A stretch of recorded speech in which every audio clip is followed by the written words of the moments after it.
Hello everyone, how are you guys doing today? My name is Harris and welcome back to my channel.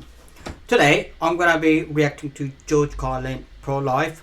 I've seen that clip and I thought it was so fucking brilliantly done, and I watched it a couple of years ago, but I really wanted to react to this clip because I absolutely love it. So without any delays, let's get to George Carlin pro-life. Here we go. Thank you. Thank you. No thank you, sir. Why is it that most of the people who are against abortion are people you wouldn't want to fuck in the first place? What an apt opening. Like, what an opening joke. Boy, these conservatives are really something, aren't they? They're all in favor of the unborn. They will do anything for the unborn. But once you're born, you're on your own. Yeah. So true. Pro-life conservatives are obsessed with the fetus from conception to 9 months. After that, they don't want to know about you. They don't want to hear from you. No, nothing. No neonatal care, no daycare, no Head Start, no school lunch, no food stamps, no welfare, no nothing. If you're pre-born, you're fine. If you're preschool, you're fucked. Yes. Yes, Professor.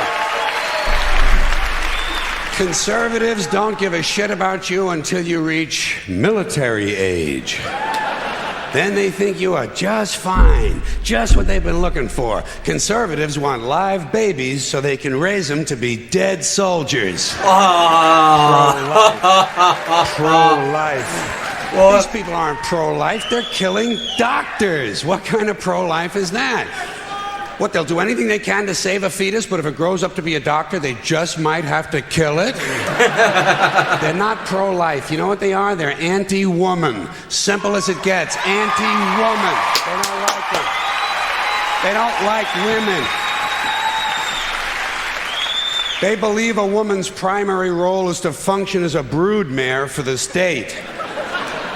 Pro-life. You don't see many of these white anti-abortion women volunteering to have any black fetuses transplanted into their uteruses, do you? No, you don't see them adopting a whole lot of crack babies, do you? Yeah. No, that might be something Christ would do. And you won't see a lot of these pro-life people dousing themselves in kerosene and lighting themselves on fire.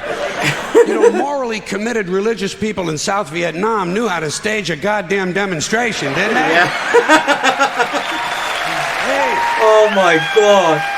I forgot how brilliant that is. Put on a fucking protest. Damn right. Light yourself on fire! Come on, you moral crusaders, let's see a little smoke to match that fire in your belly. Here's another question I have. How come when it's us, it's an abortion, and when it's a chicken, it's an omelet? You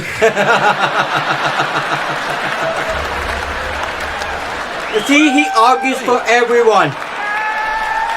Wait. Everyone and everything. What? Are we so much better than chickens all of a sudden? When did this happen, that we passed chickens in goodness? Name 6 ways we're better than chickens. See, nobody can do it. You know why? Because chickens are decent people. You don't see chickens hanging around in drug gangs, do you? You don't see a chicken strapping some guy to a chair and hooking up his nuts to a car battery, do you? When's the last chicken you heard about came home from work and beat the shit out of his hen, huh? Doesn't happen, because chickens are decent people. Well, let's get back to this abortion shit. Now, is a fetus a human being? This seems to be the central question. Well, if a fetus is a human being, how come the census doesn't count them? If a fetus is a human being, how come when there's a miscarriage, they don't have a funeral? If a fetus is a human being, how come people say we have 2 children and 1 on the way instead of saying we have 3 children? Yeah. People say life begins at conception. I say life began about 1 billion years ago, and it's a continuous process. Continuous, just keeps rolling along. Rolling along. I say, you know something? Listen, you can go back further than that. What about the carbon atoms? Huh? human life could not exist without carbon. So is it just possible that maybe we shouldn't be burning all this coal? See? Just looking for a little consistency here in these anti-abortion arguments.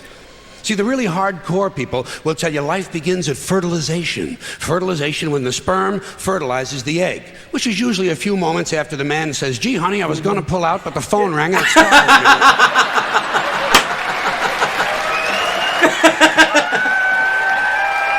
Fertilization. I want to use that joke. But even after the egg is fertilized, it's still 6 or 7 days before it reaches the uterus and pregnancy begins. And not every egg makes it that far. 80% of a woman's fertilized eggs are rinsed and flushed out of her body once a month during those delightful few days she has. They wind up on sanitary napkins, and yet they are fertilized eggs. Yeah. So basically what these anti-abortion people are telling us is that any woman who's had more than one period is a serial killer. Consistency. Consistency. Hey, if they really want to get serious, what about all the sperm that are wasted when the state executes a condemned man and one of these pro-life guys who's watching comes in his pants, huh? Here's a guy standing over there with his jockey shorts full of little Vinnies and Debbies, and nobody's saying a word to the guy. Not every ejaculation deserves a name. Now, speaking of consistency, Catholics, which I was until I reached the age of reason. Oh, shit. My bad.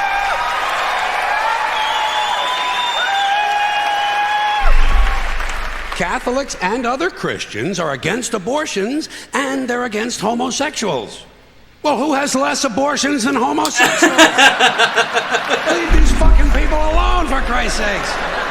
Here is an entire class of people guaranteed never to have an abortion. And the Catholics and Christians are just tossing it aside. You'd think they'd make natural allies. Go look for consistency in religion. And speaking to my friends, the Catholics, when John Cardinal O'Connor of New York and some of these other cardinals and bishops have experienced their first pregnancies and their first labor pains and they've raised a couple of children on minimum wage, then I'll be glad to hear what they have to say about abortion. Exactly. Sure interesting. Enlightening, too. But, in the meantime, what they ought to be doing is telling these priests who took a vow of chastity to keep their hands off the altar boys. Keep your hands to yourself, Father. You know? When Jesus said, suffer the little children come unto me, that's not what he was talking about.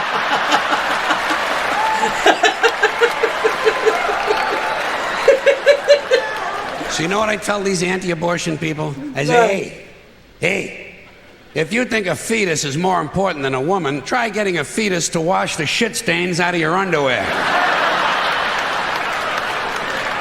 For no pay and no pension. I tell them, think of an abortion as term limits. That's all it is. Biological term limits. But you know, the longer you listen to this abortion debate, the more you hear this phrase, sanctity of life. You've heard that. Sanctity of life. I think that's a different clip. Personally, I think it's a bunch of shit.